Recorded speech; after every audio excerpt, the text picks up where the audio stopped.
نحمده ونصلي على رسوله الكريم أما بعد أعوذ بالله من الشيطان الرجيم بسم الله الرحمن الرحيم وما أرسلناك إلا رحمة للعالمين صدق الله العظيم সর্বপ্রথম শুকরিয়া জ্ঞাপন করি সেই মহান আল্লাহ পাকের দরবারে যিনি আমাদের এত সুন্দর পাক মজলিসে বসার তৌফিক দিয়েছেন তার দরবারে শুকরিয়া শুরু করি আলহামদুলিল্লাহ। তারপর জানাই সেই বিশ্বনবীর দরবারে যাকে না সৃষ্টি করিলে আমি আপনি গাছপালা পাহাড় পর্বত নদী নালা কিছুই সৃষ্টি হতো না।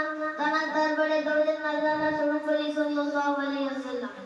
শ্রুতি শ্রোতা মণ্ডলী, আজ থেকে 1500 বছর পূর্বে যখন এই ধরার বুকে অত্যাচার, অবিচার, চুরি, বিদাত, বৈষ্ণবতাতে যখন এই পৃথিবীটা ঘোর অন্ধকারের মধ্যে ছিল, তখন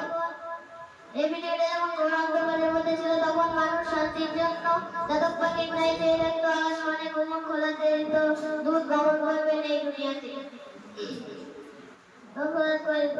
দুধ গমন করবেন এই দুনিয়াতে। ঠিক সেই সময় আরব দেশের মক্কা নগরে মা আমিনার ঘুরে ঘরে আলোয় আলোকিত করে সূরা সাদিকের সময় 570 খ্রিস্টাব্দে প্রিয় হযরত মুহাম্মদ সাল্লাল্লাহু আলাইহি ওয়াসাল্লাম এই ধরার বুকে আসলেন। তিনি এমন একটা যুগে আবির্ভাব হলেন যে যুগের মানুষ ছিল সিংহের চেয়ে হিংস্র, অজগরের চেয়ে বিষাক্ত এবং কুকুরের চেয়ে লোভী। এমনকি তারা মানুষকে মানুষ বলে মনে করতো না। নারী জাতির ছিল না কোনো মর্যাদা।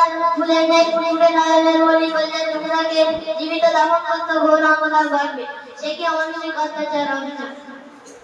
ঠিক সেই সময় অশান্তির বার্তা দূর করতে এবং শান্তি ফিরিয়ে আনতে নিপীড়িত, লাঞ্ছিত, বঞ্চিত, অপমানিত দুর্বল মানুষের পাশে দাঁড়িয়ে তিনি শান্তি ফিরিয়ে আনেন।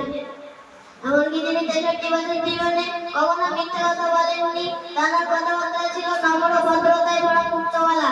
জীবন ছিল তার সূর্যের চেয়ে উজ্জ্বল, ঝর্ণার চেয়ে পরিষ্কার।